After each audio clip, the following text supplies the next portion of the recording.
Siamo riusciti a creare una community intorno al brand che oggi è una cosa molto complessa, forse la cosa più complessa da fare. LeBron James ha messo una nostra giacca che nessuno si avrebbe mai aspettato. LC23 ha collaborato con Diadora, Clarks, StockX. Ma molte volte le collaborazioni nascono davanti a una pizza. Il successo di un brand dipende per il 30% dal vero prodotto e per il 70% dal marketing. Sei d'accordo con queste affermazioni? Allora, sono d'accordo, però ti dico purtroppo. Quindi abbiamo detto LC23 al centro mette il prodotto. Sempre sì. Che senza di lei non sarebbe esistito l'C23, sicuramente. Noi dovremmo avere tanta riconoscenza in questo mondo qua. Ma io penso che in Italia ci sia troppa gelosia, quindi se devo scegliere una parola cardine da consigliare a ragazzi che intraprendono questo lavoro è...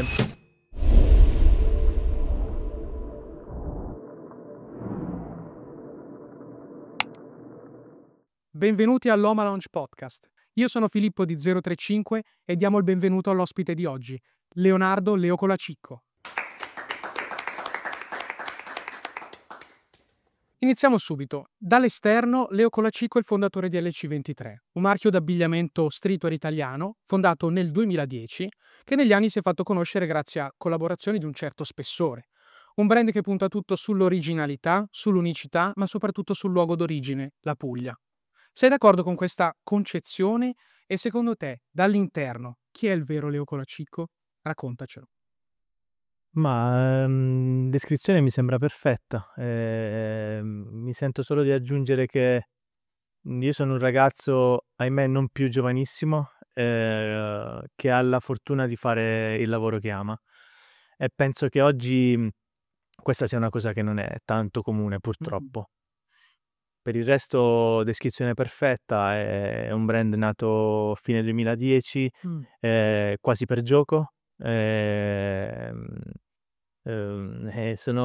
Dopo varie esperienze fuori, ho deciso di tornare nella mia amata Puglia Ok. per creare qualcosa di mio. Grazie a mia mamma comunque che mi ha dato una mano all'inizio.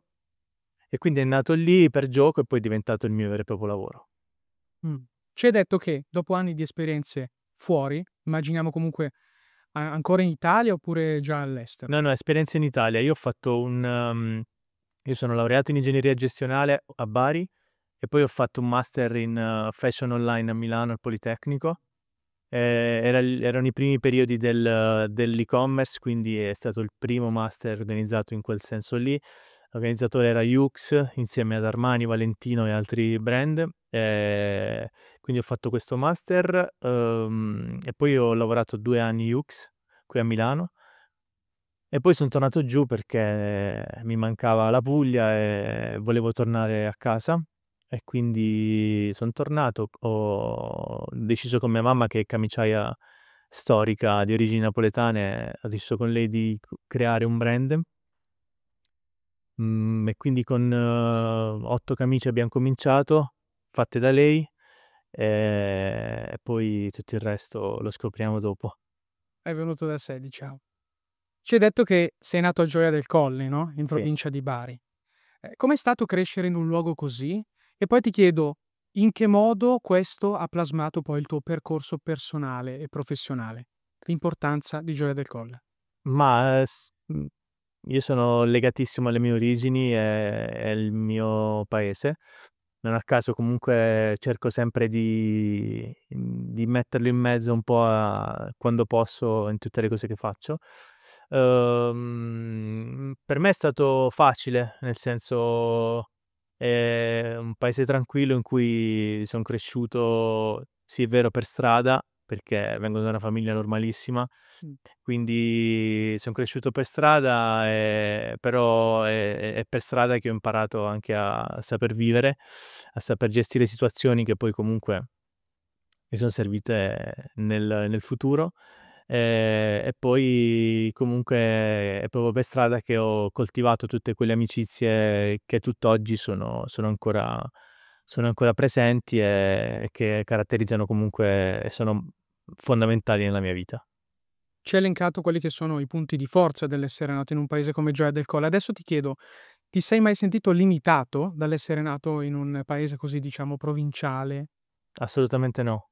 Okay. Cioè io penso che anzi molte volte vediamo tante persone di spessore, tanti creativi importanti nati proprio in piccoli centri di periferia. Io penso che sia anche un vantaggio quello, perché si vive comunque in un ambiente anche più isolato e quindi meno inflazionato. Mm. Quindi più libero e puro rispetto a tutto quello magari che può offrire una città gigantesca come Milano o altre città in Italia o nel mondo. Abbiamo parlato di percorso, che non è iniziato subito con l'obiettivo della moda. Abbiamo detto che non hai seguito un percorso di studi creativo, ma ti sei specializzato in ingegneria gestionale, no? Sì. Quindi pensi che una formazione specifica nel settore dell'abbigliamento sia necessaria? No, io penso che c'è tanta gente nel mondo che fa lavori che sono completamente lontani da quello per cui hanno studiato, per cui e tanta gente anche di successo ha dimostrato questo, quindi io penso che gli studi si servono assolutamente, ma più per una questione proprio di cultura personale oppure di acquisizione di tutte quelle conoscenze che sono valide poi per tutto quello che la vita ti pone davanti. Io non ho mai studiato moda, non ho mai studiato design della moda, dico sempre di non essere un tecnico, ma di essere un creativo.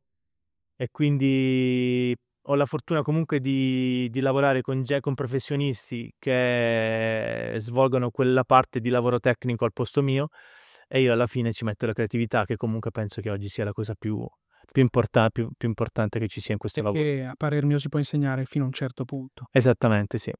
Adesso invece ti chiedo quanta ingegneria gestionale c'è nell'EC23? Quanto il tuo studio universitario ti ha permesso di, diciamo, migliorare il tuo brand? Allora, io sono il designer, ma anche il proprietario del brand, quindi automaticamente, oltre alla parte creativa, c'è tutta la parte gestionale proprio dell'azienda che spetta anche a me, perché non siamo 50 persone, siamo pochissimi, e quindi spetta anche a me quel lavoro lì. Sicuramente mi è servito tantissimo, perché comunque mi è servito proprio a crearmi una strada, un percorso da dare al brand sin dall'inizio fino ad oggi e anche per il futuro. Quindi una visione imprenditoriale che comunque serve, è fondamentale, e per la quale ho studiato, e che diciamo posso dire di aver contribuito a dare al mio brand. Tornassi indietro lo rifaresti? Assolutamente sì. Ottimo. Qual è stato invece adesso il tuo primo concreto contatto con la moda? Prima ci parlavi di tua mamma, forse ha un ruolo... Sì, sicuramente lei ha un ruolo fondamentale in tutto il percorso, perché senza di lei non sarebbe esistito l'EC23, sicuramente. Alla fine, durante il mio percorso da bambino fino ad adolescente, sono sempre vissuto in laboratori come quello di mia mamma, quindi sono sempre vissuto tra tessuti, accessori e quant'altro, quindi la passione mi è stata sicuramente tramandata da lei. Ovvio che nel percorso poi magari la prima vera presa di coscienza di far parte di un determinato mondo, che è quello della moda, posso dire di averla avuta forse quando ho fatto la mia prima vera fiera importante, non lo so, il primo Pitti, parliamo del 2014-15, quindi forse quella sì, è stata, diciamo, una presa di coscienza del fatto che LC23 era diventato un brand, e che poteva magari esporre la propria collezione insieme ad altri brand, quello sicuramente sì. Quindi quello è stato il momento in cui è scattato il click, quindi hai capito di poter trasformare la tua passione Sì, in lavoro. sì, quello sicuramente sì. Ottimo. Adesso passiamo invece a parlare un po' delle tue ispirazioni. Mhm. Abbiamo parlato della formazione prima. LC23 è nato come un brand specializzato in camicie, giusto? Sì, Un elemento cardine nella sartoria italiana in generale. Tuttavia però le tue ultime collezioni mostrano anche elementi di workwear e di streetwear. sì. Qual è stata la logica dietro l'ampliamento del catalogo del tuo brand? Allora sì, noi siamo nati con queste 8 camicie che ti dicevo prima, ma più che altro per questione proprio di praticità, cioè nel senso, mia mamma faceva quello, abbiamo cominciato con quello che mia mamma sapeva fare. Poi, al contrario di altri brand magari che cominciano dai capi più semplici come t-shirt e felpe, abbiamo cominciato da quello, e poi ci siamo avvicinati a tutto quel mondo del jersey e della felpa. Subito dopo abbiamo cominciato a inserire capi che potessero dare alla collezione una totalità, un total look più completo. Quindi abbiamo cominciato a fare sin da subito abiti, mi ricordo benissimo, forse abbiamo cominciato nel 2014, quindi avendo anche lì la possibilità di lavorare con laboratori molto vicini a me che facevano quello da generazioni, è stato abbastanza facile intuire che poteva essere un percorso interessante. Tanto che poi l'abito è diventato comunque un punto cardine della nostra collezione e sin da quegli anni lì noi abbiamo cominciato a mixarlo con magari un gusto più streetwear, quindi quello che ora vediamo come tendenza di mix tra sartoriale e streetwear, noi lo facevamo già dagli anni 2014-2015, quindi diciamo da quel punto di vista mi sento anche un po' il precursore, ma senza nessun tipo di presunzione assolutamente, ma proprio perché è proprio che l'EC23, proprio secondo me la filosofia dell'EC23 si intravede proprio in quel mix là, cioè se devo trovare un mix perfetto in una collezione C23 è proprio quella, cioè mixare il mondo sartoriale col mondo più streetwear. E diciamo il passaggio di questo ampliamento, del catalogo è stato semplice o ci sono stati magari Semplice non è niente in questo lavoro, quindi avvicinarsi a nuovi laboratori, a nuove modellistiche, a nuovi capi, è sempre molto complesso. Perché chiaramente, ora posso dirlo, cioè, serve anche tanta esperienza.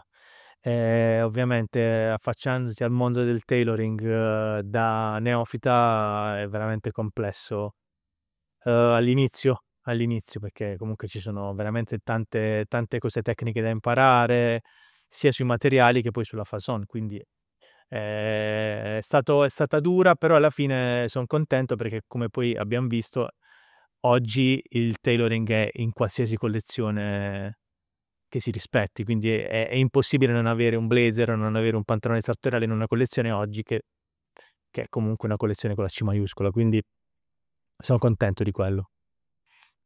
adesso ti chiedo, quali sono state o quali sono, visto che prima ci hai, detto che ti senti di essere il precursore e io di questo sono profondamente O d'accordo, uno dei, dai, uno non esageriamo. diciamo uno dei non ho memoria di chi prima di LC No, no, no, ma alla fine è proprio una cosa che, capito, mi piace sottolineare proprio perché ora è diventato un trend, mh, ma noi lo facevamo già quando il trend non lo era per niente, cioè abbinare, non lo so, una sneakers mettere una sneakers sotto un abito o mettere una felpa sotto un abito, quelle robe lì, insomma, noi le abbiamo fatte da sempre, ora è diventata una roba super comune, super co quindi è bello sottolinearlo perché è giusto così.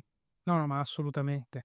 Ehm, Al tempo, avevi qualcuno a cui guardavi, magari oltreoceano, che ti ha dato quel guizzo creativo oppure è stato molto naturale? No, al tempo no, non c'era, che io mi ricordi non c'era nessuno che poteva farlo. Poi ovviamente sono arrivati tanti altri, però è stata proprio una questione proprio naturale, perché proprio io, quello che ci tengo a precisare è che in tutte le collezioni LC23, in tutte le collezioni LC23 non c'è mai una volontà di seguire dei trend o quant'altro, c'è sempre la volontà da parte mia personale di mettere in collezione quello che mi va ad indossare. Quindi è semplicemente il trasferimento di quello che vorrei nell'armadio nella mia collezione. LC23 ci capita spesso di sentirlo paragonato a Aimé Leon Dore, a livello proprio di mood, di estetica, insomma di colori, di palette. Anche se in realtà è nato molto dopo rispetto ad LC23. Per caso ti è mai capitato di prendere ispirazione dal mondo di Kit e di Ronnie Fieg, che è stato anche fra i padri fondatori di questo brand? Cioè se è stato Parliam per te un'ispirazio Parliamo ovviamente mh, di giganti e lo faccio veramente con tutto il rispetto possibile e immaginabile perché sia Ronnie Fieg che Melion d'Or hanno un po' descritto, spianato quella che poi è stata la strada presa da tantissimi altri brand dopo. Quindi sono stati i primi, in quanto primi è giusto dare a loro tutto il merito possibile. Ronnie per alcune cose, Emilion Dor lo prendiamo in considerazione in maniera più dettagliata. È un brand che, per come la vedo io, ha inventato un modo di un'estetica. Ha Sì. inventato un'estetica. Ha inventato un'estetica che poi hanno copiato in tantissimi. Forse oggi la gran parte dei brand vuole avvicinarsi a quell'estetica là. Quindi tanto di cappello a loro, sono bravissimi, ripeto, però sono giganteschi, quindi tutto quello che fanno è sempre super. Quindi sì, è un'ispirazione anche per me, assolutamente, non lo nascondo, perché ripeto, fanno delle cose per me, tutto quello che fanno per me è perfetto, capito? Non c'è qualcosa che non va. Ovvio, ora quel tipo di estetica magari ha già un po' stancato perché sono già 4-5 anni che la vediamo. Ecco, quello che mi aspetto da loro, proprio perché penso che siano gli unici a poterlo fare, è proprio quello di reinventare una nuova estetica sempre sulla base di quel gusto là, però qualcosa di nuovo. Ok. Perché almeno io comincio ad essere un po' stanco di vedere quel tipo di shooting fatto così, quel tipo di capi abbinati così, cioè mi aspetto da loro ora Che poi un'inversione magari di in realtà è tendenza. dato da una sovrabbondanza di altri brand che gli Sì, assolutamente, perché comunque ovviamente vuoi non vuoi hai un po' le scatole piene di vedere tanti post fatti con lo stesso styling, fatti con la stessa ambientazione, fatti con lo stesso identico modo in cui loro lo fanno. Quindi c'è bisogno di novità e sicuramente loro ci stupiranno anche in questo. sapranno farlo sicuramente. Assolutamente. Deduco che Emelian Dora e Kit siano 2 fra i brand che ti piacciono di più al momento, ma in Kit, generale no, Kit non è proprio il mio gusto estetico, assolutamente. Lo vedo un po' un gusto molto più americano che europeo. Mentre Melon d'Or è sicuramente uno dei brand di riferimento a cui guardo sempre con molto piacere. Sì, quello sì. Melon d'Or sì, Kit meno. okay, insieme quindi a Emelian Dora hai degli altri brand che consideri proprio all'apice in questo momento? I tuoi preferiti in assoluto? Allora, c'è sicuramente Other Error, che è un brand coreano che io seguo dagli inizi proprio e che mi piace sempre moltissimo. Anche loro un'estetica super interessante, sempre bravissimi nel reinventarsi, nel ripartire con un'immagine sempre nuova e fresca. Prodotto incredibile per me. È di una difficoltà mostruosa a livello di modellistica, quindi da quel punto di vista li rispetto sempre tantissimo. Boh, che altro dirti? Ci sono dei brand asiatici che per me sono sempre là e rimarranno sempre là. Uno di questi è Sakai sicuramente. Quindi se ti devo dire proprio 3 brand ora su 2 piedi che mi vengono in mente così, ti dico questi qua. Che hanno una cosa in comune, la centralità del prodotto. Quindi scivoliamo nella prossima domanda. Oggi si sente spesso dire che il successo di un brand dipende per il 30% dal vero prodotto e per il 70% dal marketing. Sei d'accordo con queste affermazioni? E soprattutto quanto ritieni sia cruciale il marketing rispetto al prodotto per LC23? Allora, son d'accordo, però ti dico purtroppo. Ok, Allora, io sono un amante del prodotto in generale da sempre, no? Quindi ho sempre anteposto quello a tutto il resto. Quindi quando mi dici oggi un brand è 70% marketing, 30 prodotto, ti dico purtroppo sì, perché abbiamo tanti casi che stanno dimostrando questo. Però ti dico purtroppo perché è come tante altre cose un'arma a doppio taglio questo, perché comunque nel lavoro che faccio mi rendo conto che il cliente finale di prodotto ne capisce sempre meno, purtroppo. Quindi questo fatto qua che il marketing è diventato più importante del prodotto mi lascia un po' perplesso, però purtroppo non posso che prenderne atto. È un discorso che si allontana un po' da quella che è la mia filosofia, la filosofia del C23, però che attualmente vale e quindi è giusto prenderne atto. quindi abbiamo detto LC23 al centro mette il prodotto, Sempre sì. ma quale valore dà alla comunicazione? Ma guarda, per me la comunicazione, anche quella, così come il prodotto, anche la comunicazione è una cosa che mi viene super spontanea. Ok. Cioè, noi comunichiamo il brand è comunicato in un modo super naturale, lo facciamo proprio comunicando la vita di tutti i giorni, quindi quello che facciamo dalla mattina alla sera. Penso che oggi la gente abbia bisogno di vedere quello, soprattutto dopo il periodo che abbiamo passato, Covid e quant'altro, problematiche infinite di qualsiasi genere. Io penso che oggi il cliente finale, e soprattutto chi segue sui social determinate pagine, abbia bisogno di toccare con mano e vedere cose quanto più vere possibili. Quindi quello che facciamo noi comunque funziona, ci funziona perché comunque abbiamo costruito nel tempo una bella community che ci segue e che segue tutto quello che facciamo, e penso sia contenta di vedere quello che noi nella vita facciamo da quando ci svegliamo a quando andiamo a dormire, quindi sempre incentrata ovviamente sul brand, quindi raccontiamo la territorialità, raccontiamo la vita in laboratorio, che è una cosa che tanti brand non riescono a raccontare perché magari fanno produzioni giganti fuori e quindi ovviamente non puoi raccontare. A me piace invece proprio entrare in laboratorio perché ci vado tutti i giorni, seguo produzioni tutti i giorni, mi piace entrare, mi piace proprio testimoniare a livello video e foto quello che in realtà si fa, perché molti ragazzi, è giusto anche farlo vedere ai ragazzi che si vogliono approcciare a questo mondo qua. Quindi è giusto far vedere quanta fatica c'è dietro questo lavoro, perché alla fine noi vediamo il prodotto finale, però tutto quello che c'è dietro molte volte non viene raccontato e vi assicuro che è veramente un delirio. Se invece dovessi quantificare, ehm, quale percentuale delle risorse di LC23 viene destinata alla comunicazione e, al marketing, invece quale percentuale viene destinata al prodotto? Ma devo distinguerti qua proprio a livello proprio, se parliamo a livello proprio economico, se parliamo a livello proprio di Percentuale proprio proprio percentuale, perché ti dico, cioè percentuale di tempo ne dedichiamo tanto, okay.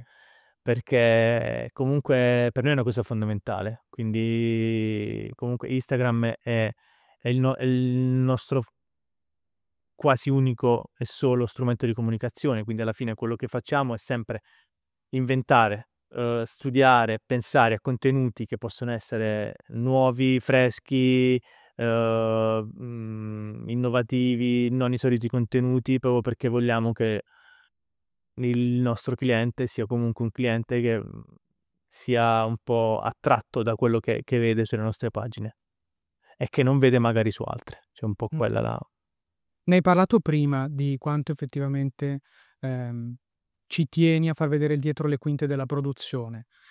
Quanto è difficile in un'epoca come questa, di cui abbiamo parlato prima, no, 70 marketing e 30 prodotto, trasmettere i valori dell'artigianato italiano e della qualità italiana nei tuoi prodotti? Per me risulta facile e naturale, nel senso io in tutto quello che faccio, lo metto sempre al centro tutto quello, cioè il made in Italy viene sempre messo, made in Puglia anzi, viene sempre messo al centro di ogni cosa, l'appartenenza a un territorio che comunque se vogliamo ha inventato ha inventato questo mondo, cioè perché comunque non ci dimentichiamo che facciamo parte di una nazione che insieme a pochi altri territori hanno inventato proprio la moda, quindi io penso che non bisogna mai dimenticarselo e purtroppo tanta gente se lo dimentica spesso, quindi poi ne parleremo più tardi, ne parleremo dopo. Però c'è questa problematica qua secondo me in Italia, cioè che dall'estero viene sempre meno percepito quello che è il Made in Italy con la M maiuscola, quindi cioè il fatto che magari siamo stati noi veramente a inventare questo mondo qua. Questo secondo me un po' manca. E infatti torniamo a parlare d'Italia perché LC23 nasce a Gioia del Colle Mh-mh. e Gioia del Colle è anche l'unico, paese dove è presente un negozio fisico. Sì. Quanto nel 2024 ritieni che sia importante avere una presenza fisica di questo tipo, soprattutto in un contesto in cui l'e-commerce sta diventando sempre più predominante?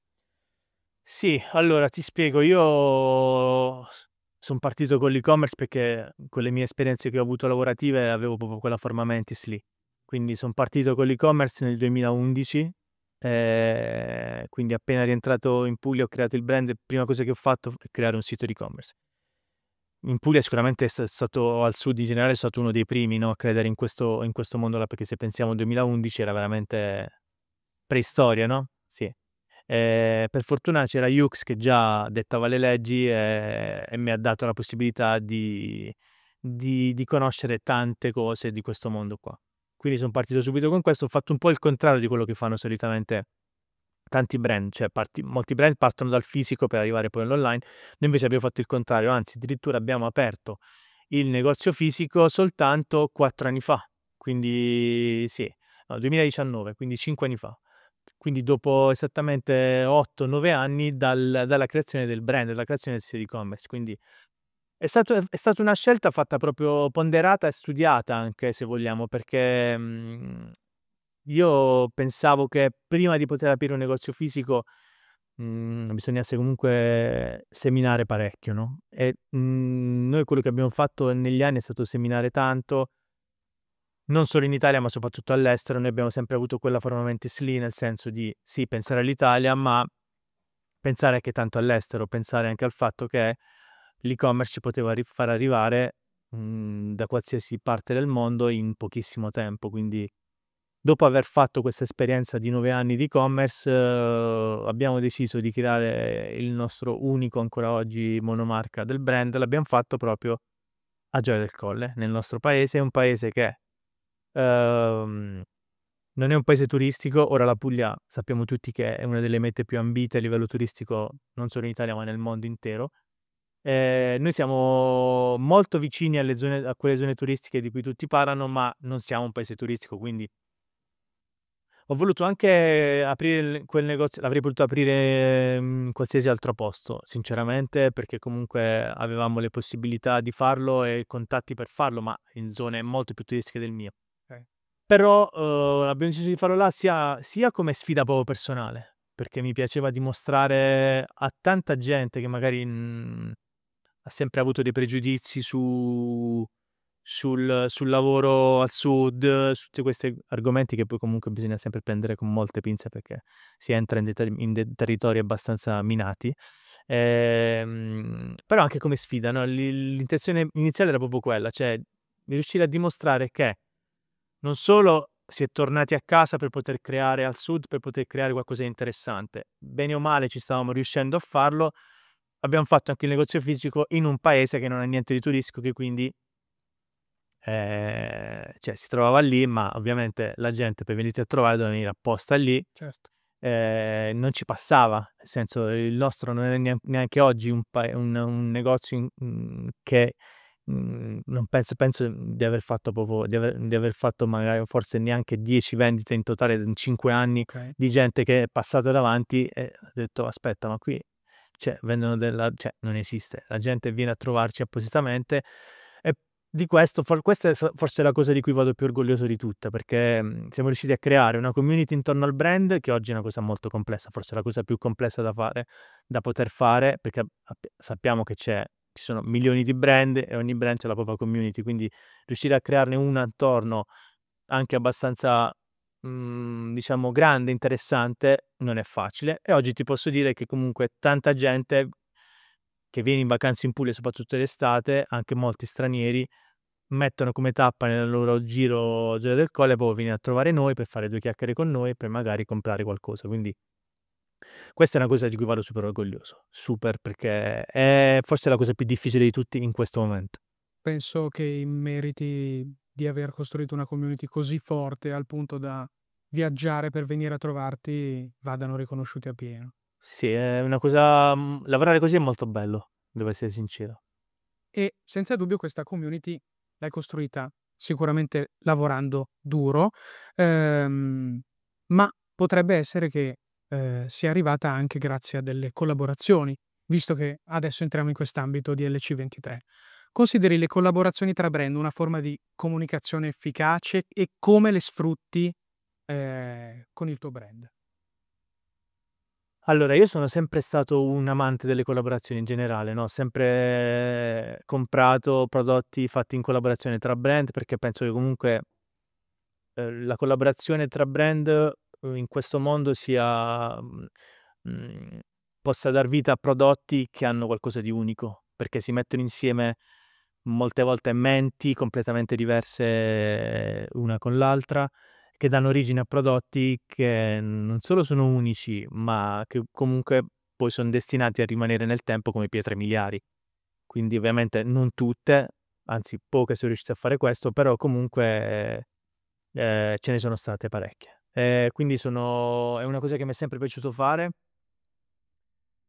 Ti dico, da brand piccolo quali siamo, è sempre molto complesso, perché più si è piccoli, più si è complesso rapportarsi e collaborare con brand spesso anche molto grandi, come quelli con cui abbiamo collaborato. Quindi la vedo una cosa che può far solo del bene, onestamente. A noi ha fatto solo del bene.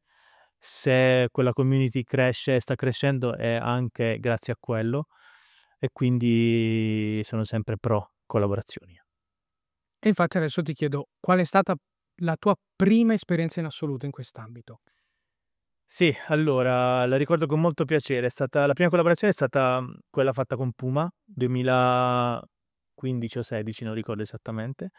È stata una collaborazione fatta a tre con Puma, LC23 e Backdoor Bottega, che è il negozio di Bologna storico di basket. L'abbiamo fatta, è stato bello farla perché comunque c'erano amici in ballo, quindi c'ero io, c'era Jacopo Pozzati, c'era Evanga di Backdoor, Jacopo ed Evanga all'epoca erano soci lì, Okay. e poi c'era Puma. È stata un'esperienza incredibile perché cioè, Puma tutt'oggi è Puma. La realtà che sì. Quindi è stata un'esperienza incredibile perché comunque era la prima volta che mi rapportavo a un'azienda gigantesca e che avevo l'opportunità di lavorarci insieme, quindi è stata una roba fantastica. Mi ricordo sempre con molto piacere questa prima scarpa che abbiamo fatto, veramente molto interessante. Ce l'ho ancora lì in negozio, è l'unica cosa che ho ancora esposta tra le collaborazioni perché, insomma, sai, il primo amore non si scorda mai e quindi è E come giusto averla là. sì, e come è nato invece proprio questa È nata, ma molte volte le collaborazioni nascono boh, davanti a una pizza, in un bar, nascono a un evento, nascono da qualsiasi cosa, quindi magari basta poco, bastano contatti, bastano amicizie, okay, bastano scambi di chiacchiere tra persone e nasce qualcosa. È nata proprio così, supernaturale. sì. Nonostante comunque noi all'epoca eravamo molto, ma molto, ma molto più piccoli di quelli che siamo ora. E è anche la tua collaborazione preferita fino ad oggi? Sicuramente quella rimane una delle mie collaborazioni preferite. Ne abbiamo fatte parecchie sinceramente e sono molto orgoglioso del lavoro che abbiamo fatto come collaborazioni perché, ripeto, le considero una cosa molto complessa da fare per brand piccoli come noi, però abbiamo avuto la fortuna di farne parecchie anche con brand molto, molto grandi. Un'altra oltre a questa di Puma, un'altra che mi è rimasta nel cuore è stata Umbro, perché io sono appassionato di calcio in generale, quindi Umbro per me, non lo so, boh, è Disneyland, capito? Cioè, quindi sono sempre stati quelli che alla fine hanno, non dico inventato, però ma si può dire, dai, inventato un tipo di estetica del calcio che oggi magari è ritornato in voga, ma che magari negli anni 80-90 era il top in circolazione, poi magari hanno avuto un calo, però ora stanno lì col discorso col gran lavoro che sta facendo Slam Jam, sono ritornati fortissimo. Io sono una delle persone più contente di questo perché li adoro da sempre e mi ricordo che nel momento in cui mi hanno contattato da Manchester, perché è stato fatto ovviamente con Umbro UK direttamente di là, cioè, per me è sembrato proprio di volare completamente. Quindi sì, abbiamo fatto quella è stata una gran bella esperienza, sì, bella. proprio anche rapportarsi con loro, riuscire a mettere le mani nei loro archivi, è stata veramente un'esperienza pazzesca per me. Hai citato Umbro, in realtà LC23 ha collaborato con Diadora, Clarks, StockX, insomma chi più ne ha più ne metta. Ehm, Prima di chiederti com'è stato effettivamente lavorare con questi marchi di così alta caratura, ti chiedo: sei la prova che un giovane designer può comunque aspirare a collaborare con grandi marchi, ma quali sono i passi necessari per arrivarci? Allora, assolutamente sì. Ripeto, l'ho fatto io con Puma quando eravamo veramente un granello di sabbia inesistente, quindi secondo me abbiamo anche tante prove, testimonianze del fatto che magari brand piccolissimi possano arrivare a collaborare con brand giganti. Quindi per me assolutamente tutti sono in grado di farlo, ovviamente. Una cosa che però ci tengo a precisare e che mi dispiace tantissimo è che comunque, mi sono accorto di questo dato di fatto, del fatto che un brand, se italiano, viene sempre visto in maniera secondaria rispetto a un brand che magari possa essere americano, nord europeo o asiatico, da questi brand molto grandi. Cioè, ho notato questa cosa qua, ho notato questa mancanza di, come posso definirla? Non lo so, di Rispetto. sì, sì, ma più che altro ma perché penso che comunque in Italia ci siano veramente tanti talenti, tantissimi. Però se ci pensi, quanti brand medio-piccoli riescono a fare collaborazioni grosse in Italia?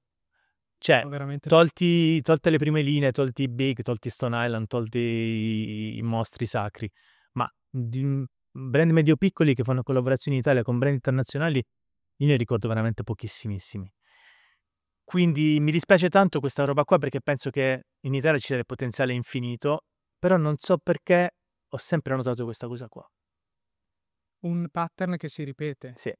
Nonostante, come dicevo prima, alla fine noi dovremmo avere tanta riconoscenza in questo mondo qua.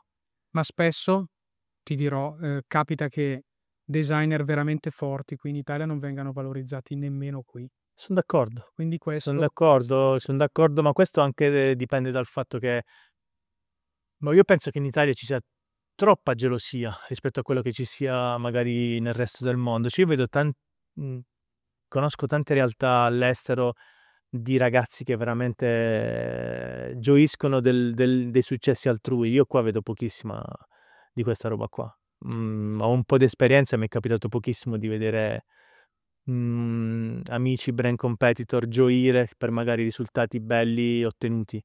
Purtroppo è così, cioè siamo in un paese che ha questa cultura qua. Quindi secondo me è proprio una questione di cultura. è di mentalità. Sì, mentalità, Mh. esatto. Adesso invece torniamo, sui colossi. Com'è stato interfacciarti, a parte questo dettaglio della mancanza di rispetto, se vogliamo chiamarla così, con colossi del calibro di StockX, Diadora o Clarks? Ma, come ti ho raccontato prima con Umbro, è stata per me sono le esperienze più belle che abbia mai fatto in questo lavoro, perché comunque ti confronti con professionisti di livello gigante e non fai altro che imparare continuamente. Quindi imparare a gestire dei progetti, imparare cose nuove, e poi non lo so, ma quella sensazione di vedere, il tuo logo su una stessa etichetta insieme ad un altro logo che fino ad ora magari hai solo osservato da lontanissimo o hai solo indossato come prodotto a sé, quella è una soddisfazione Des pazzesca, sì. Ritieni, visto che abbiamo parlato dei, diciamo, pro delle collaborazioni, di organizzare delle collaborazioni, di metterle in piedi, ritieni che possa essere limitante, da un certo punto di vista, per un designer, essere ricordato principalmente per le collaborazioni che fa con i brand? No, assolutamente no, anzi per me è un punto di forza. È un punto di forza perché è non dico un bigliettino da visita, ma quasi, nel senso è giusto che ogni brand abbia la propria identità, abbia le proprie collezioni, abbia la propria community, però, cioè per me possono essere soltanto dei punti di forza, non vedo punti di debolezza in un discorso del genere, quindi io sono sempre, ripeto, super a favore di queste iniziative qua. E in un momento invece in cui sembra che l'epoca d'oro delle collaborazioni, non dico che sia finita, ma stia giungendo al termine, veniamo da un 2019-2020 dove è successo l'impossibile, Jordan Dior, per dirne solo uno. Ehm, Quale pensi che sia oggi il reale valore delle collaborazioni nel mondo della moda? Ma io non penso che sia una cosa che finirà presto, nel senso abbiamo visto, cioè abbiamo visto, continuo a dire, abbiamo visto proprio settimana scorsa Kit per Giorgio Armani, quindi se il mondo delle collaborazioni fosse finito, non penso che L'avremmo visto. non l'avremmo vista questa cosa qua. Anche Ed è una di quelle cose che comunque lasciano il segno, è un po' come Supreme Vuitton, un po' come hai detto tu, Jordan Dior. Sono quelle collaborazioni che rimangono nella storia, messe là e che nessuno le toccherà mai. Certo, non lo so, io non me lo sarei mai aspettato, nel senso mi sarebbe piaciuto che Giorgio Armani rimanesse "vergine" tra virgolette come lo era stato fino ad ora, però ovviamente stiamo assistendo anche a un momento in questo mondo qua molto complesso e quindi automaticamente possono sicuramente nascere anche collaborazioni di questo genere di cui non avresti mai avuto modo di pensare, no? Quindi io penso che sì, ci sia stato un abuso sicuramente, però io penso che continueranno ad esserci quelle insignificanti, quelle un po' più importanti, quelle giganti, come abbiamo visto settimana scorsa. Quindi per me è una roba che continuerà. Adesso invece parliamo di futuro. Quali sono 3 aspetti su cui LC23 può migliorare nel prossimo futuro? Allora, c'è sempre da migliorare, partiamo da questo presupposto. Io ho sempre detto, forse ho avuto anche la fortuna di aver sempre lasciato i piedi per terra perché ci sono stati parecchi episodi in questi anni che mi avrebbero potuto far esaltare o prendere scelte magari più grandi di quelle che avrei potuto fare. Uhm, ecco perché dico sempre: sì, ci siamo tolti belle soddisfazioni, però c'è ancora tantissimo da fare.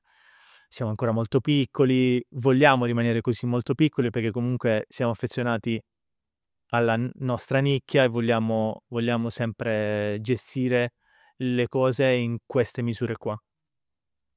Uhm, Perché poi si andrebbe a snaturare completamente tutto il discorso e non sarebbe più LC23, quindi LC23 è questo e continuerà ad essere questo, con sicuramente delle modifiche, delle migliorie apportate un po' in tutti i modi. Il mio obiettivo, negli ultimi anni è sempre quello di cercare di uscire dall'Italia e farci conoscere, all'estero nella maniera più completa possibile.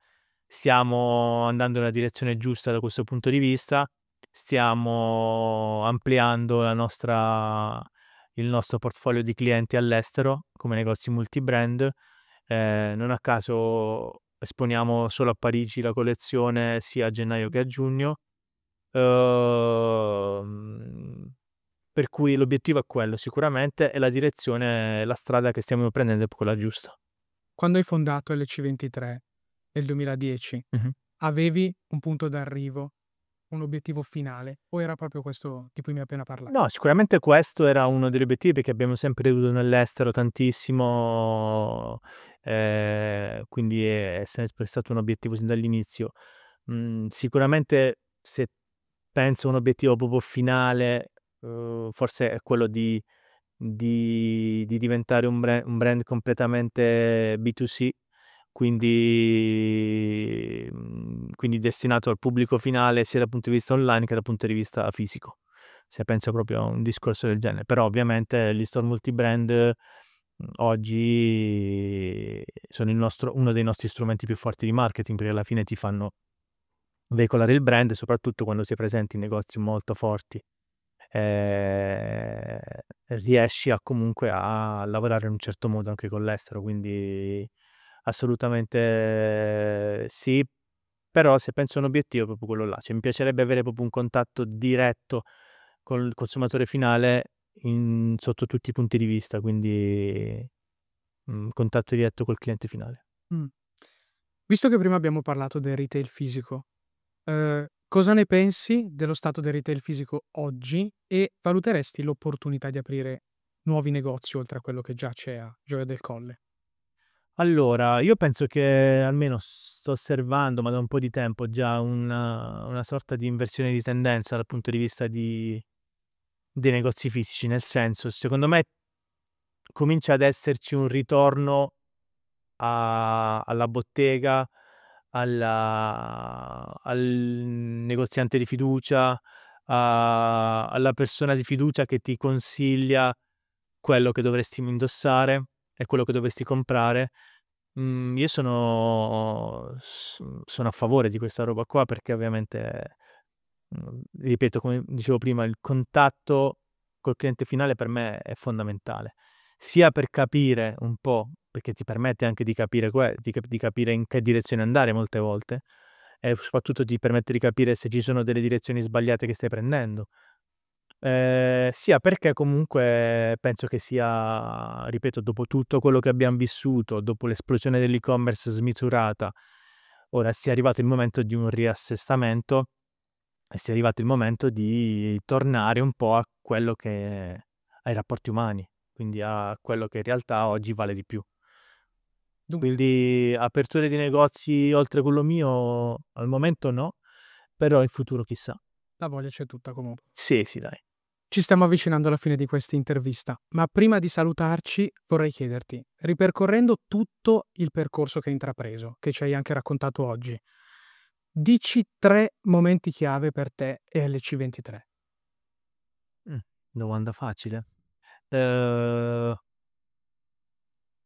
allora, ti direi la prima vera fiera importante, ehm, la prima collaborazione importante e poi sicuramente dei momenti, cioè degli episodi, perché alla fine sono stati degli episodi, ti parlo di uno vecchissimo e uno molto recente. Quindi, personaggi, tra virgolette, "idoli", che hanno indossato i miei capi, i nostri capi, in maniera completamente inaspettata. Sono stati momenti che comunque, sai, ti fanno prender coscienza del fatto che magari, cioè, qualcosa di bello lo stai creando. Stai facendo la cosa E giusta. uno è stato Giovanotti, che era il mio idolo da bambino, quindi ovviamente io sono nato negli anni '80, quindi vuoi o non vuoi, lui in quell'epoca là, Centrale. esatto, era un personaggio centrale nella musica italiana. È capitato 2013, così all'inizio, proprio inizio. È stata una bella botta, perché poi ci siamo conosciuti, quindi è stata una roba figa. Ma completamente inaspettato. Sì. Cioè, completamente proprio no, perché alla fine mi aveva contattato il suo stylist, Okay. che è ancora tutt'oggi il suo stylist, ci eravamo scambiati un po' di informazioni, avevo dato un po' di capi, ma sai, proprio a fondo perduto, no, si dice così.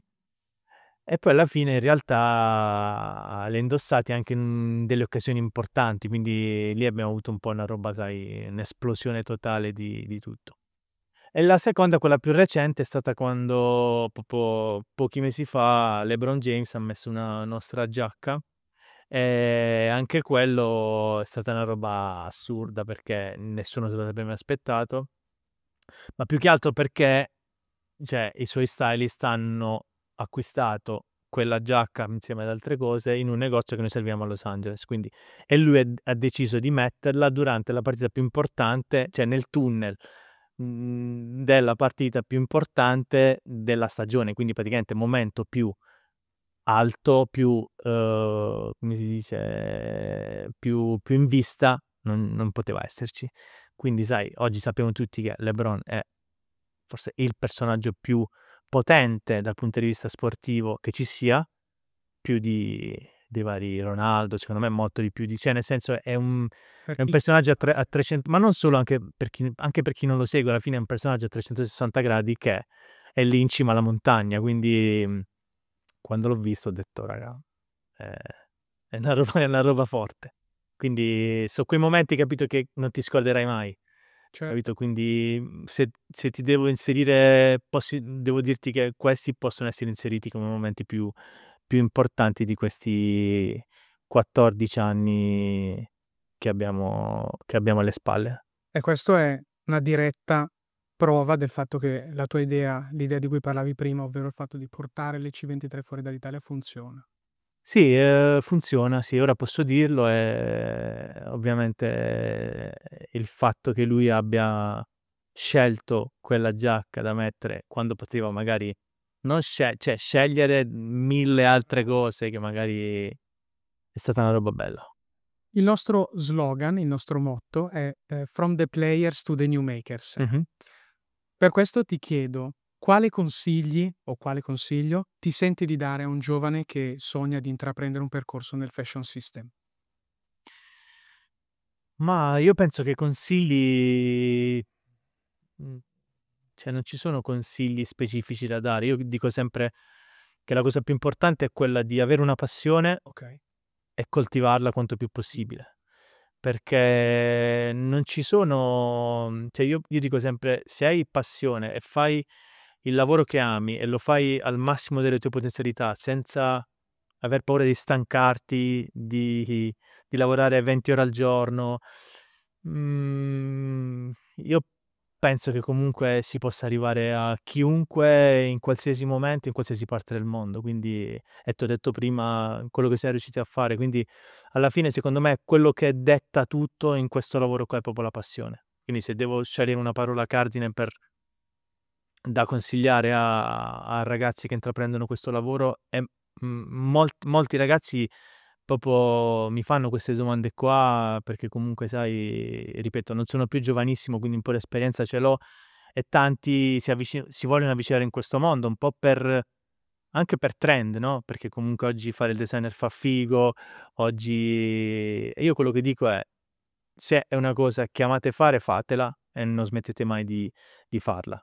Però ci vuole la passione, perché comunque ci sono tanti momenti no, anzi tantissimi momenti no rispetto ai momenti sì, tante difficoltà da affrontare, quindi è importante andare avanti sempre per la propria strada, senza mai farsi condizionare da nessuno. E mi sembra la maniera migliore per concludere questa puntata. Quindi io, Leonardo, ti ringrazio Grazie a voi, tantissimo. grazie a voi. Grazie. Io vi ricordo che l'Oma Lounge Podcast è disponibile su tutte le piattaforme, ve ne nomino alcune giusto, Spotify, Apple Podcast e YouTube, e ci rivediamo alla prossima puntata. Grazie ancora, Leonardo. Grazie a voi.